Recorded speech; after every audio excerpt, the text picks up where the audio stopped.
Wonderful. So hello, everyone. For those that don't know, my name is Freya Harris. I am the Executive Director of the Coalition for Home Repair, and I am happy to welcome members, partners, and funders to our annual Impact Call to share the past year's accomplishments, lessons learned, and plans for the future. This is my second Impact Call since becoming Executive Director in February 2023.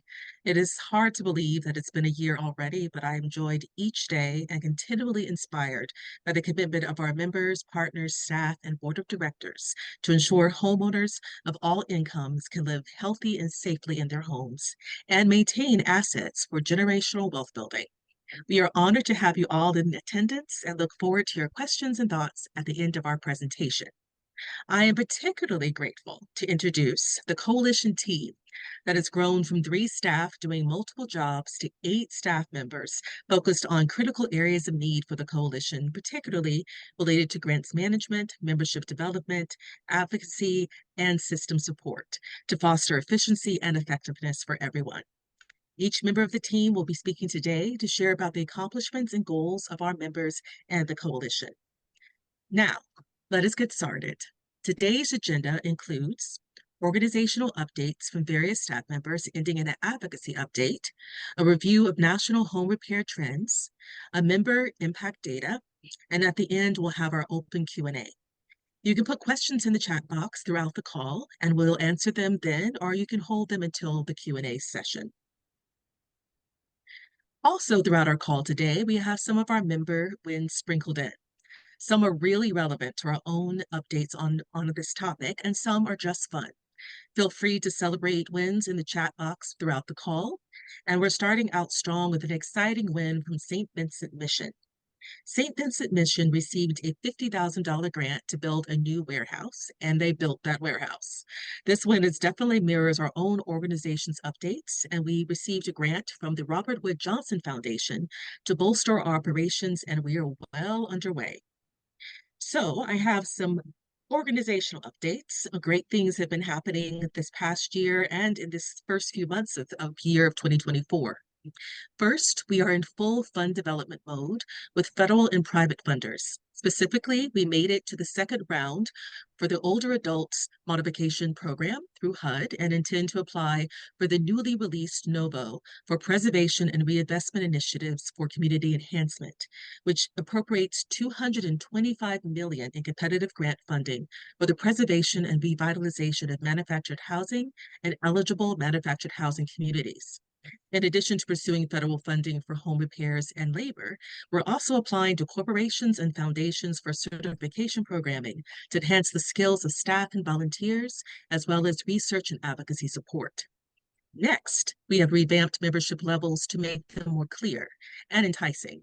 In particular, we have specified the benefits for business and industry nonprofits who do not provide home repair services directly, such as national and regional partners and local governments. Also related to member programming, we have developed a conference approach to move throughout the United States and to include homeowners as attendees and panel speakers, which will offer us access to a broader set of sponsors and exhibitors who have more regional and local focus. Megan Goyer, Membership and Program Coordinator, will be sharing specifics later in this call. In regards to advocacy and research that you will hear more about from Emma Carrasco, our Advocacy and Research Coordinator, will be using this year to develop a full campaign based on what is learned from bi-monthly advocacy task force meetings that include special guests. I encourage you to join these calls to become more informed of federal and state legislation and policies. These calls are open, free to the public, so this is something that anyone can take part in.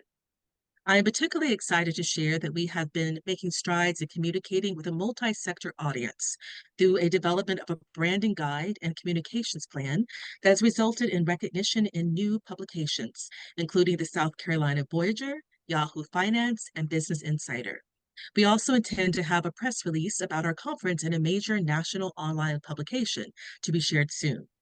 Next, our website is undergoing significant updates, particularly related to advocacy, research, news, home repair tools, and resources to be shared later. Furthermore, we are in the process of offering services such as technical assistance, fiscal sponsorship, and group purchasing to give our members additional benefits that will also sustain the operations of the coalition. Finally, we have developed several new operational policies to ensure compliance with federal grants, awards, and financial management overall. As a nationwide organization, I want to highlight some of our recent planned travel and engagements. Emma and I are actually currently in Washington, D.C. for the National Low Income Housing Coalition's Policy Council.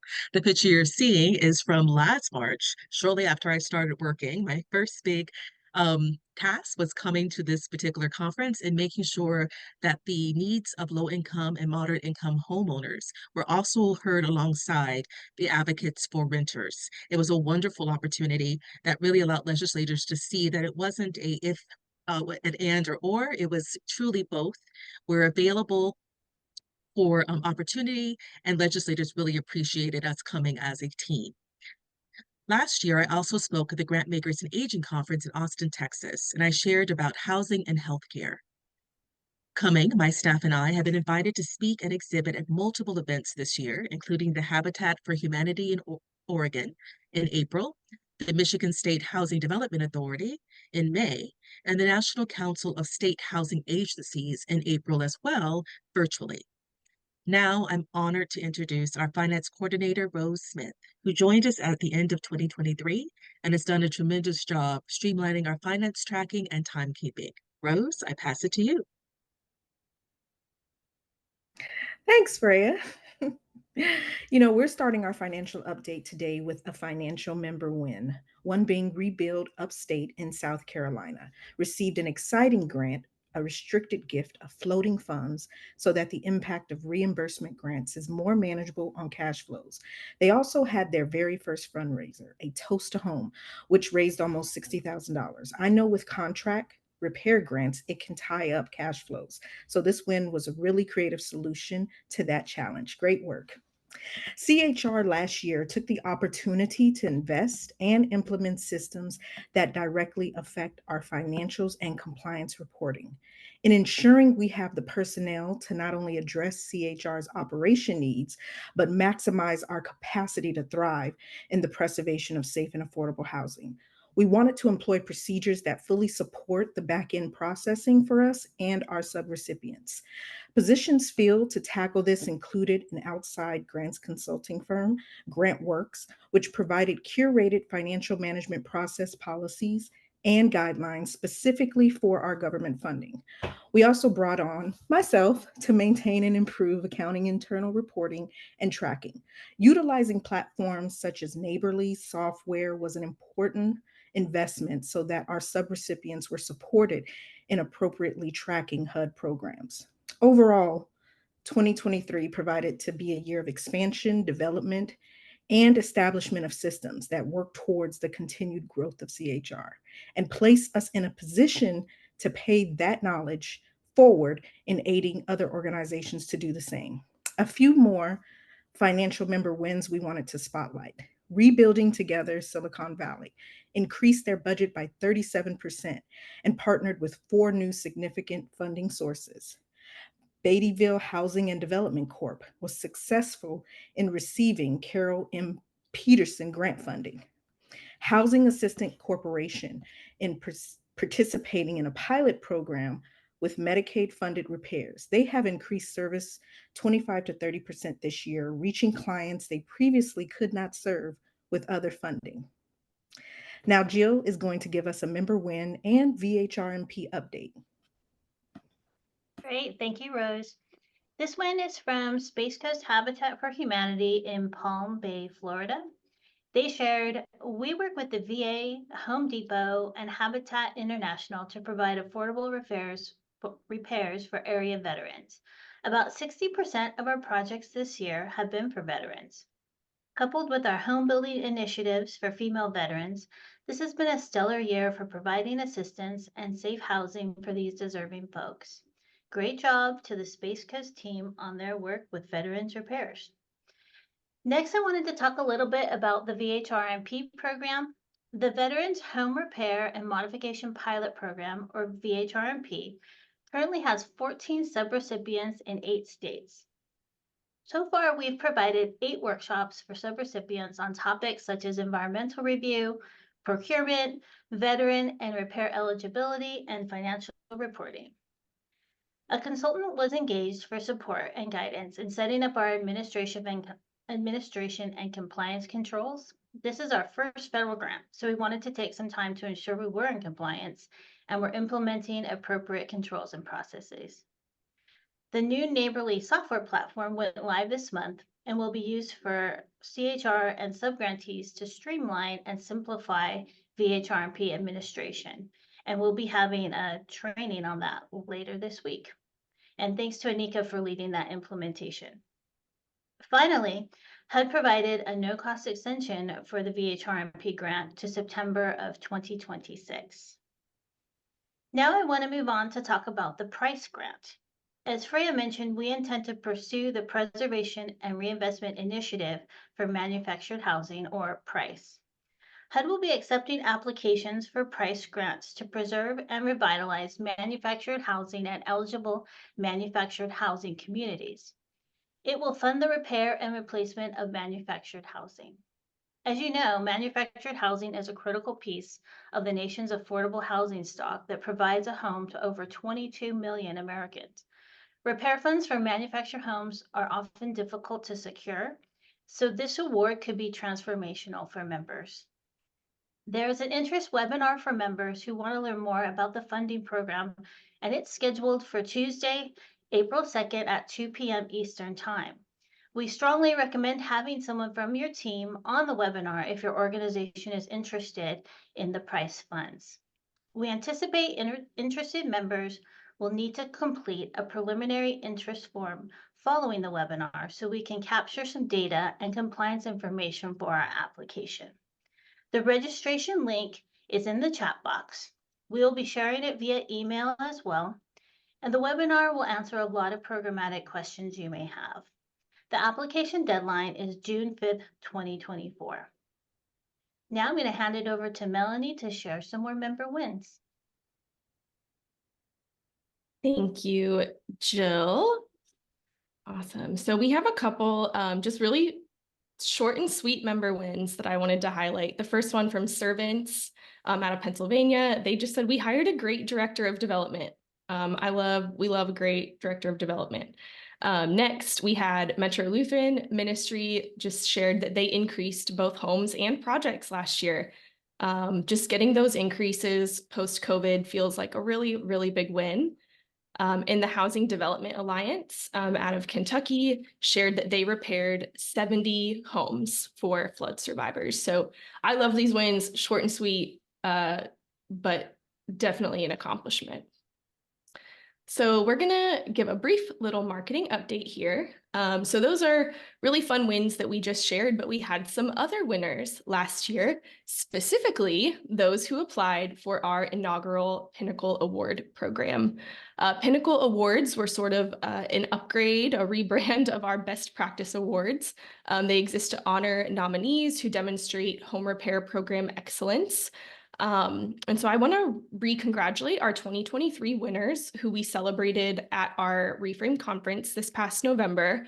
But our Pinnacle of Excellence Award went to Community Housing Coalition of Madison County out of North Carolina. The Professional Excellence Award went to Jerry Blugie on the construction team at Habitat for Humanity of Wisconsin River area.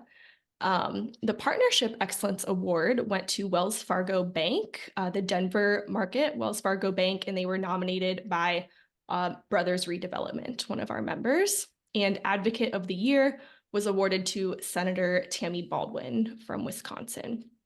So it was really wonderful to review everyone's applications and the hard work. We're going to continue the Pinnacle Awards in 2024, and I want to share a brief update on our timeline. So we anticipate applications to open very soon in early April. I just have to, now that the call's wrapped up, I'm going to focus on our Pinnacle application and get those out to everybody as soon as possible. We anticipate a mid-June closing date for those applications and notifications to be made in July. We are going to continue with our recognition and public presentation all the way in November. The reason we've sort of drawn out that timeline this year is just because we really do want to celebrate these winners at the ReFrame Conference. We are going to have a cocktail hour reception this year. And so we hope that this timeline allows interested applicants to make travel plans. And if you apply but you are not accepted, then you will be able to still use the early bird conference ticket price. Oh, I forgot the most important part. So if you are selected as the winner, you do get 2 free conference tickets. So that was sort of driving our timeline here. So that's one way. We really want you to join us in Detroit this year, and we will share all of those updates via email when it's available. So a few other things just to highlight on our communications plan. As Freya mentioned, we are pursuing more national media opportunities to increase our brand awareness. In addition to what Freya mentioned, we also had an article published in Shelterforce, which is a pretty well-known community development organization. Sorry, one second. Every single delivery truck has chosen this moment to drive by my front door. My dog is a little stressed out about it. I think that's all of them. We just had FedEx, Amazon, and UPS, so I think we're done. All right, so following up on our media and what Freya mentioned, we've done a lot more in-person networking and speaking. Freya speaking at that Grantmakers in Aging conference was a really big deal. She even got a great little shout out on LinkedIn from their CEO. And so it's really just helping us build a lot of credibility to the coalition's brand and the work that we're doing. Upcoming communications, you can expect a lot more advocacy communications and data-centered blogs. Emma has done a phenomenal job helping us with quick turnarounds of reports such as, the annual housing report or the housing older adults report. She's been able to sort through those and find the highlights, and we've been able to get those back on our blog. We've seen a lot of engagement on our LinkedIn, particularly around that content that Emma has been producing. So if you don't follow us on LinkedIn, this would be a great opportunity to do that. We'll get that link in the chat box here in a couple minutes. And lastly, you can expect a lot more content around home repair programs, helpful implementation resources, toolkits, and case studies. We want to elevate the need for home repair, the value it brings to communities, and reinforce how qualified member organizations are to invest in and to spend home repair funds with. So transitioning just a little bit before we get into Megan and Emma's content, I want to share some highlights from our annual executive survey. Hopefully you'll see how these trends show up in Megan's program report and Emma's advocacy report. So one of the first things we asked was about challenges that members are facing, and here were the core trends that we saw. Organizations were concerned about the increased demand for services and how they can scale home repair programs to effectively meet that demand. That was a very predominant theme. Most organizations who were concerned about the sustainability of their program or organization specifically cited challenges around skilled labor, which includes access to hiring staff and/or working with licensed subcontractors. Organizations in rural communities cited a lack of funders or funders that fund operational costs. We sort of always seen this trend in rural communities. This isn't new. However, it felt very notable this year, reading the survey responses. And members requested ongoing support via personalized training. There were a couple ideas of people throughout consulting with staff.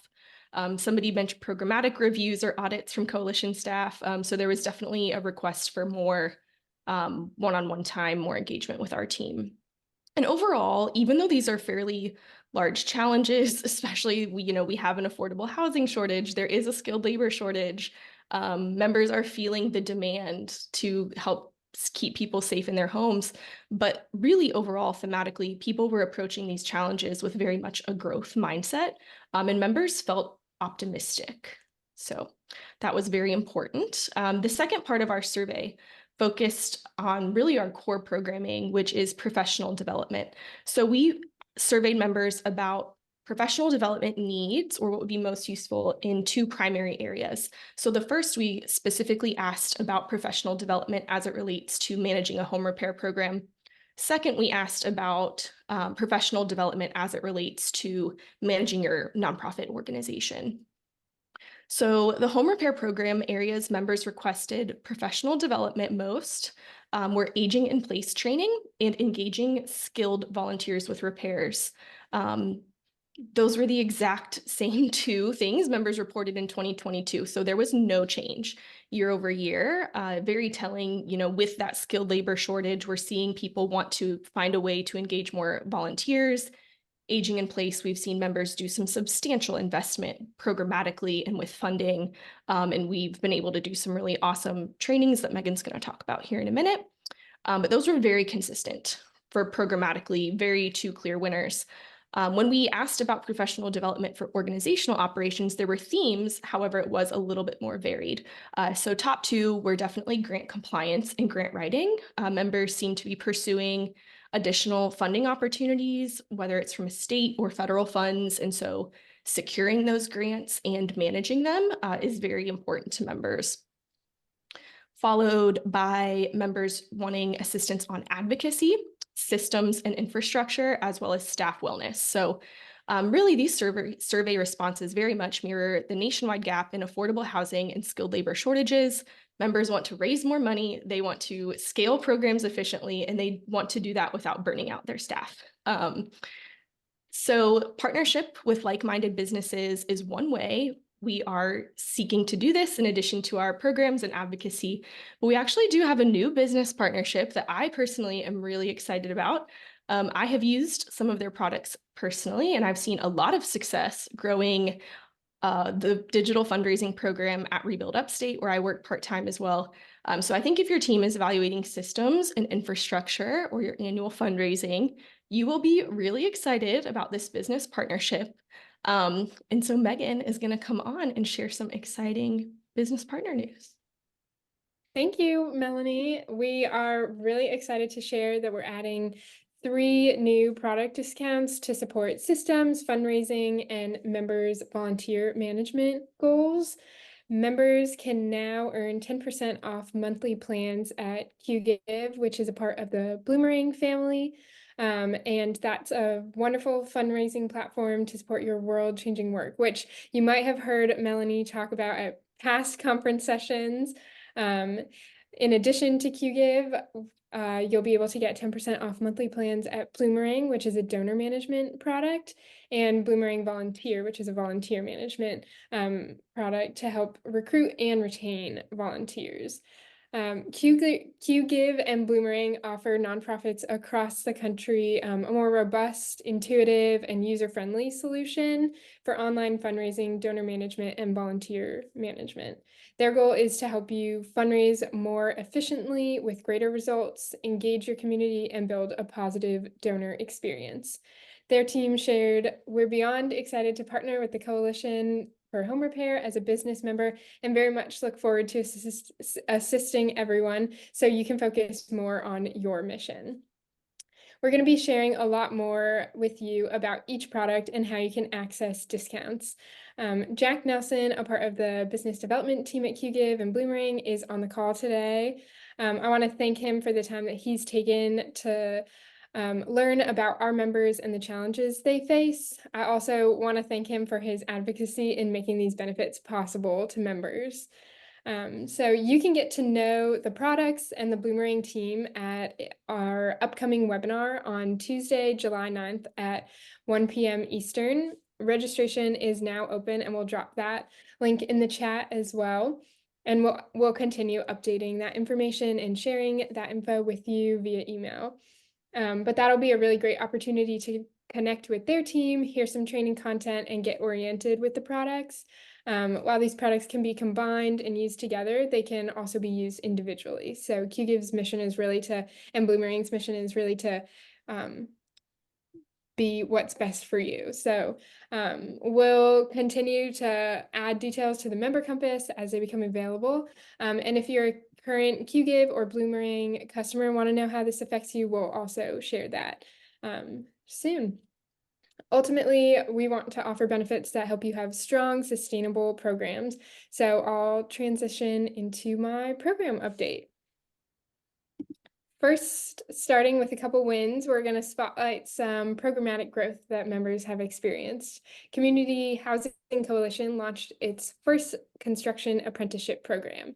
This program directly aligns with their strategic goals of the organization, which include expanding their capacity to increase the affordable housing stock in Madison County and to engage more deeply with the community through education. Oops, sorry. And Nazareth Farm repaired over double the amount of homes as last year. This is due to new staff and more volunteers, all signs of coming out of the pandemic successfully. That is awesome. And Homeworks returned to pre-COVID numbers of homes repaired and had a number of new groups engage as volunteers, many of whom said they'd love to return each year.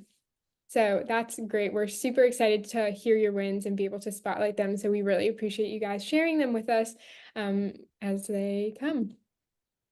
So this slide shows some of our 2023 ReFrame Conference speakers who are all very animated speakers. And we also have a current membership map here. So as of right now, we have 116 coalition members who repair homes. But as Freya mentioned, we've been reviewing our membership plans and how we market membership on our website to not only home repair nonprofits, but local governments and prospective business partners. We've even got a couple of our partners on the call today. We're also proud to have no increase in dues for members this year. So for our grant programs this year, we've got two primary goals. Our first is our Aging in Place cohort, and we're happy to share that we've launched our second Aging in Place cohort this year for 23 staff members from 23 different member organizations, a couple of which are actually new members, so we're excited about that as well. Our cohort combines the Certified Aging in Place Specialist training with webinars specific to working with low-income older adults. Our goal is to equip teams to build effective aging in place programs with qualified staff who can manage those programs. Our second goal is to streamline and document internal review processes. So Anika has been hard at work building out our grant application and review processes for non-federal grants. And as we get more opportunities to manage grant applications, we are streamlining our internal reviews and award processes. But in addition to providing new certifications, we want to ensure that members are able to maintain their current certifications. A new benefit this year is pre-approved continuing education credits for existing CAPS members. Members can now earn the required CE credits with no additional cost outside of membership. And we'll continue to offer that. So for everyone who's going through the cohort right now, they've got a clear path to be able to sustain that certification. And our general webinars are a large part of our annual programming. You can see a calendar here of what's currently planned in upcoming webinars, the next one of which is actually tomorrow if you want to join us. And we'll drop the link to the calendar in the chat. And we're always adding new topics, but if we're not covering something you want to see, please feel free to reach out to me and let me know. And now I'd like to hand it off to Emma for some advocacy and data updates. Thank you, Megan. I love this collaborative win from GoodWorks that involves multiple coalition members and a county partnership. They shared that they formed a coalition of 3 local home repair nonprofits, including GoodWorks, Good Neighbors, and Habitat for Humanity, enabling them to acquire a $2 million county grant to assist over 150 homeowners over 3 years. The operating guidelines establish a framework for a healthy collaboration amongst coalition members and created excellent ROI for the county. And that ROI is so important. That is part of how the coalition is trying to get more data that you can use to build new partnerships and funding opportunities like this. I'm going to first give my staff update, then we're going to transition into some nationwide trends and move into the analysis of some very powerful member impact data. So we're in a pivotal stage of strengthening our advocacy efforts with a multi-sector approach, highlighting the importance of home repair in sustaining homeownership and safely aging in place.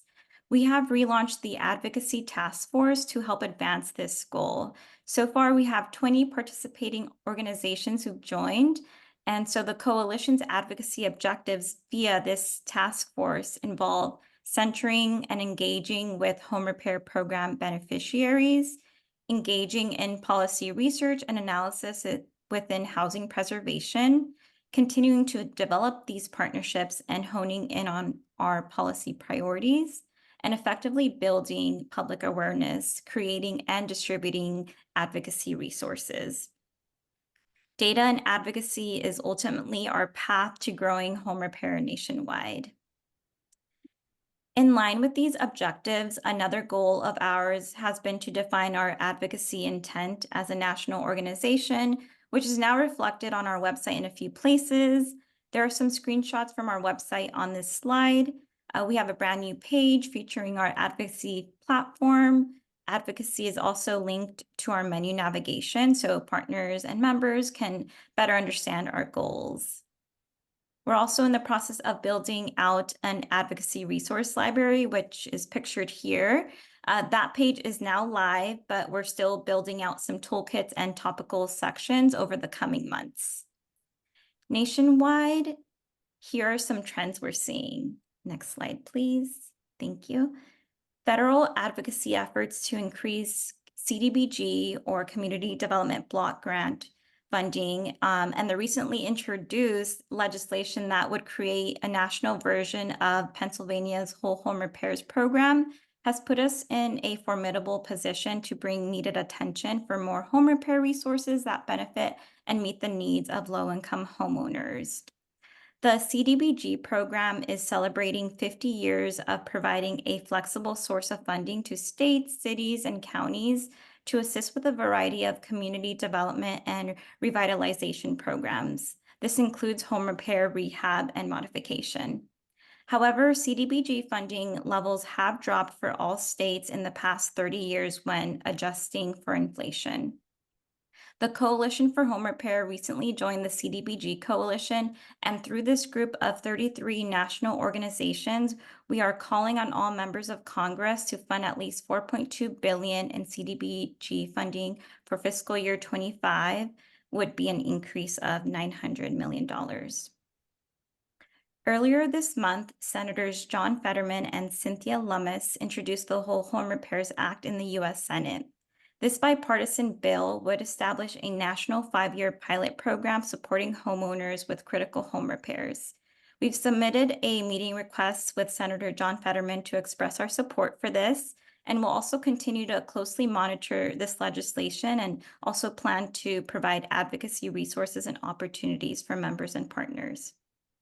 Now I'll share some member data, and I'll start with highlighting the falls prevention cohort.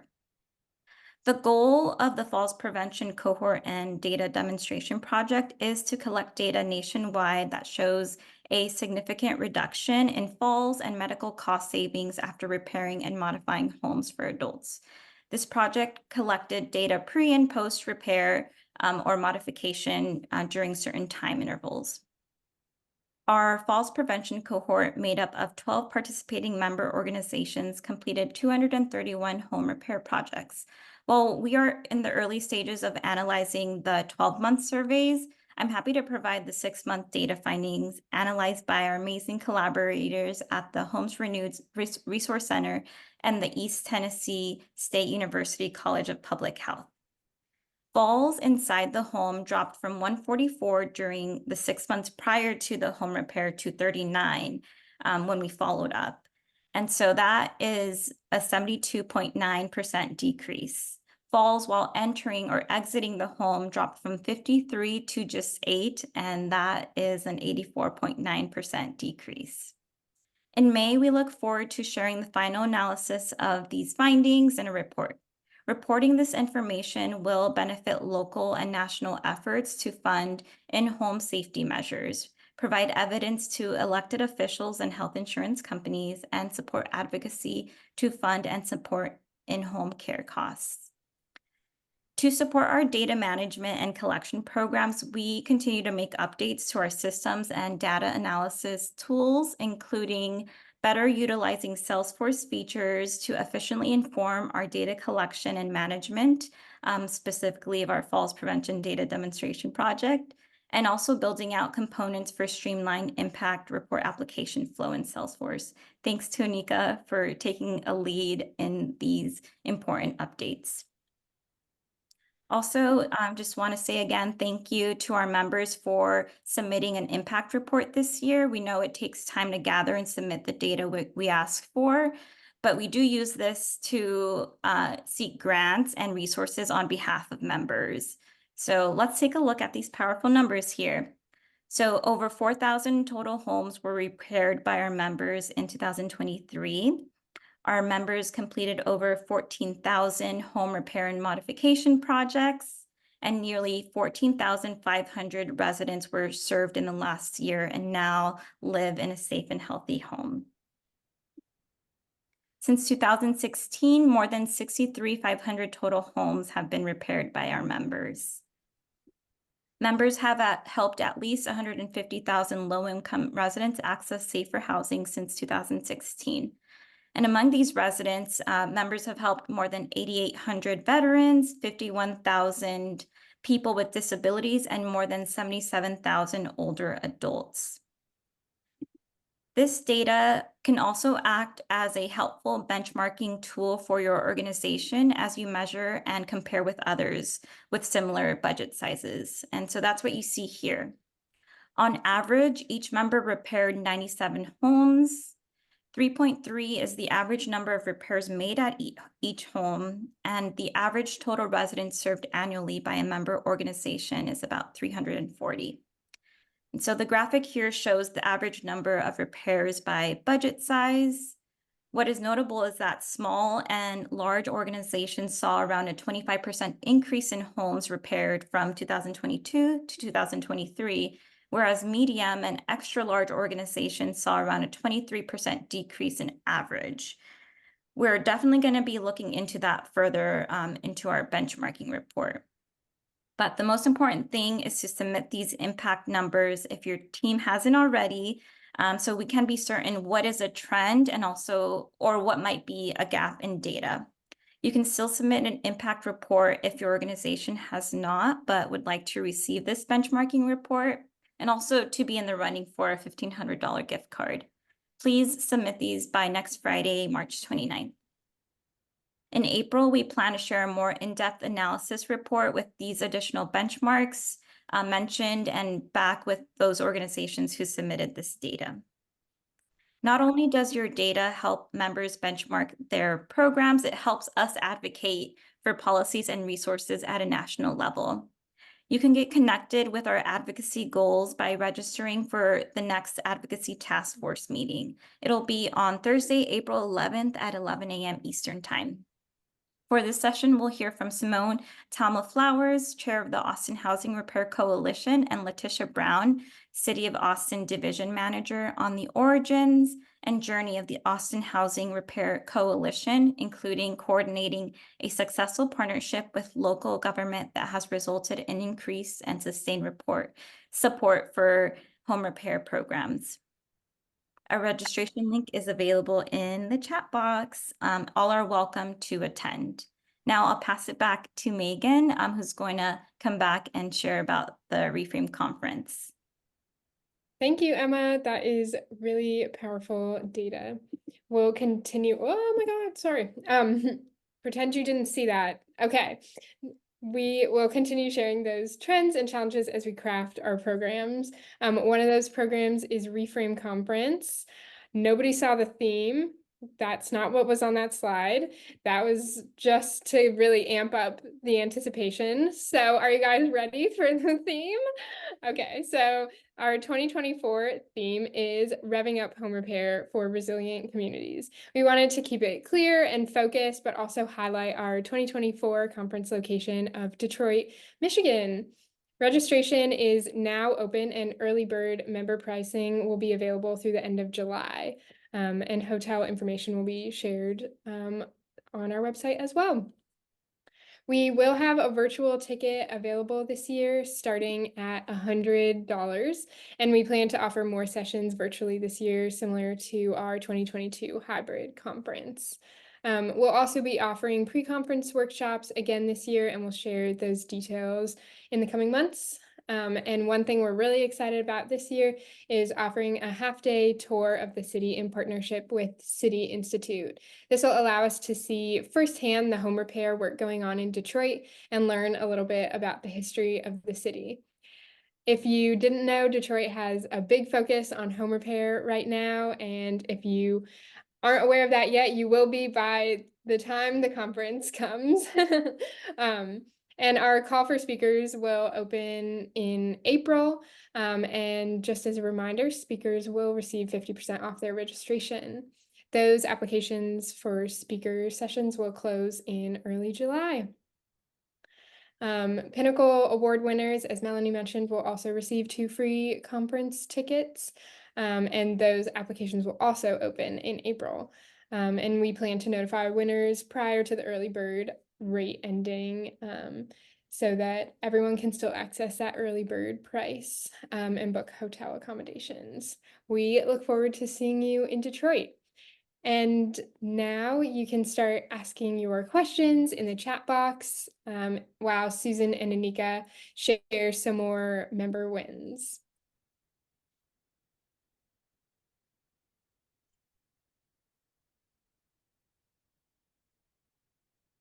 Susan and Anika, I know you're there.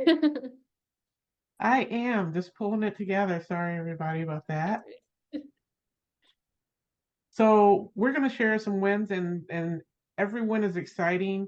And again, thank you so much for sharing them with us so that we can share them with everyone else. It's encouraging. So my first one here is for Frontier Housing Incorporated.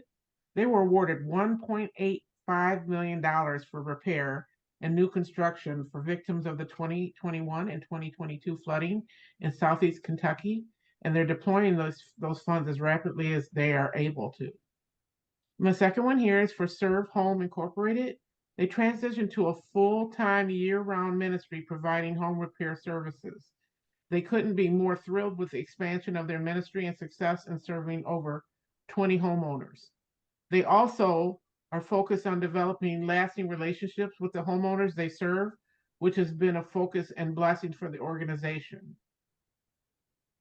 In 2023, Westminster repaired and modified almost 240 homes in Davidson and surrounding Middle Tennessee counties. Their skilled teams can make any repair a house would need.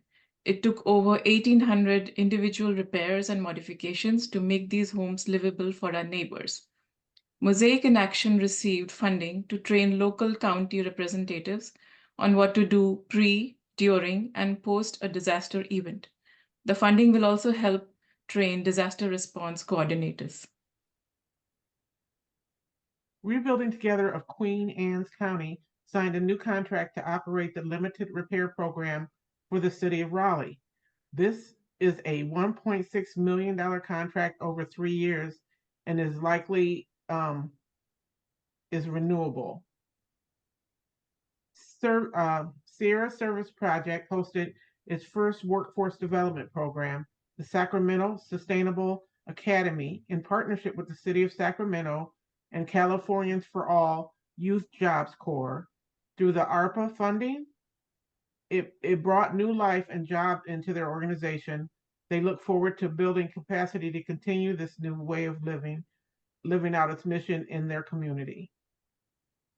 Religious Coalition for Community Renewal, in partnership with the Charleston Land Reuse Agency, created the Home Ownership Property Renovation Revolving Fund that will allow nonprofits to take out year-long, zero-interest loans of up to $100,000 to renovate and resell single-family dwellings. After the house is sold, the loan is repaid. 20% of the proceeds will go back into the fund, and the nonprofit receives 80% unrestricted. Initial funding comes from the American Rescue Plan and must be allocated by the end of 2024. Brothers Redevelopment, Inc. applied and were approved an AmeriCorps Volunteer Generation Grant in 23-24. This is a first in their organization. They hope to increase volunteer members by 400 in 2024.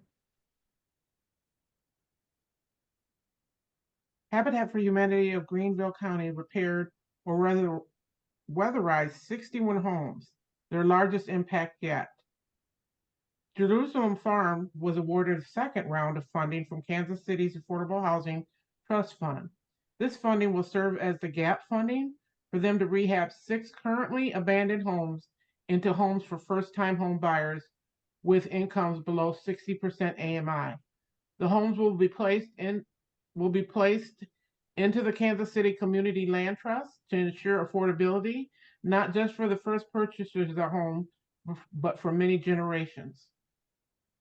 Bethlehem Farm Inc. hired a salaried construction manager who has been an excellent fit for the position, the Home Repair Ministry, and the Bethlehem Farm caretaker community. Hope Builder Home Repair had a record year again this year, completing more projects, serving more clients, and impacting more lives than at any time in their 23-year history. They just approved their first $1 million budget for 2024. They were also awarded their third Federal Home Loan Bank multi-year grant for $1 million. They were also awarded a significant grant from the H&R Block Foundation that allowed them to hire a full-time program director. Congratulations to all on the success of your hard work. Thank you, Anika and Susan. At this time, we move to our open Q&A. You can also share a comment or idea or uplift another member. You can unmute yourself to ask directly or share something in the chat box. We really appreciate you taking the time to be here today. It is just makes me so happy to have a team that is so committed to all of this work and being part of a community of home repair advocates and nonprofit organizations that are doing tremendous work across the country. So let's see what we have in our chat boxes. I will have actually Megan take a look there and see what questions we can start with. Yeah, we Also did feel free just to open it up. Sorry. Yes, definitely. If you've got anything, just let us know. We did have one question from Don. He said, I'm new to the coalition. Has there been any effort to partner with community action agencies? They do a great deal of limited home repair through weatherization, I'm assuming dollars, and they're always looking how to better leverage those dollars. Oh, that's an excellent suggestion and definitely another target group that we definitely need to be focused on. Yes, as we said, we're multi-sector, the more the better. So thank you, Don, for that suggestion. That they would be included under our, that probably actually, if they're doing the home repairs, they would be considered a coalition member. If they're not doing the home repairs and they're passed through, they would be considered an industry member. So we have a place for everyone. Yeah, we Oh, I see also a had a question. question, from Wendy, about would modular housing be acceptable for price requirements? And I'm Yes, it just would. Yeah. okay. And I would also say, if you've got any other questions about price specifically, that webinar on April 2nd is really going to help answer a lot of specific questions about that program too.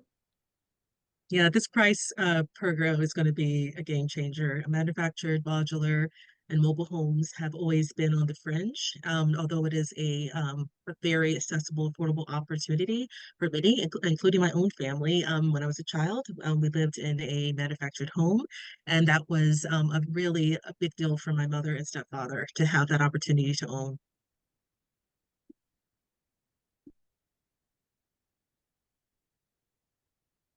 Yep, and we had a comment from Trent in the chat who said, Servants loves partnering/collaborating with our neighbor coalition member. Good neighbors. We meet regularly to share ideas and best practices. Recommend everyone finds a neighbor. Oh, I love that. That's awesome. Yep, and Dawn gave us a great follow-up suggestion to the community action agencies. So that's Oh, great. Thank awesome. you, Dawn. We'll definitely do that. And while we're on here too, I would love to just shout out Jack again. And Jack, if you wanted to share anything with the members while we're all together here. Well, thanks, Megan. Well, actually, I did because I wanted to thank you and Melanie both for that warm introduction. That was very kind of you. It was very well done as well. We just wanted to reiterate what you had also said, that we're super excited about this partnership and working with all of your members. I looked up, and we currently are working with just over 100 habitats. And I know that your members incorporate more than just habitats, obviously, because Rebuild Upstate is one of our clients. In addition to Tristan's, I believe it was. He made a comment as well. But yes, we're super excited, and anything that we can do to help your members out when it comes to managing your data, volunteers, as well as fundraising, we are very open and excited to have that conversation. Thanks so much, Jack. That's awesome.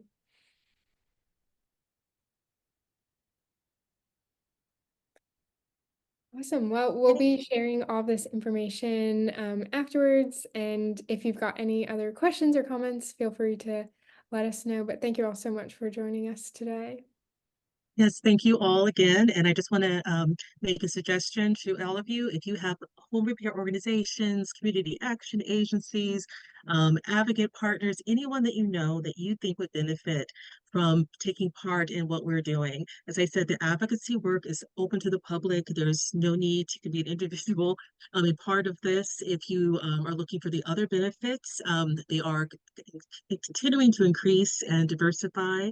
So something else that we have been offering is that if you are a current member and you refer another organization to join at any of our levels, then you get a 50% off. Actually, not 50% off. You get a free. You get a 100% off conference registration. So just an incentive to spread the word, because we just want to grow into a space that we cannot be ignored, and we can make sure that we are getting funding to all of our partners. Thank you, everyone.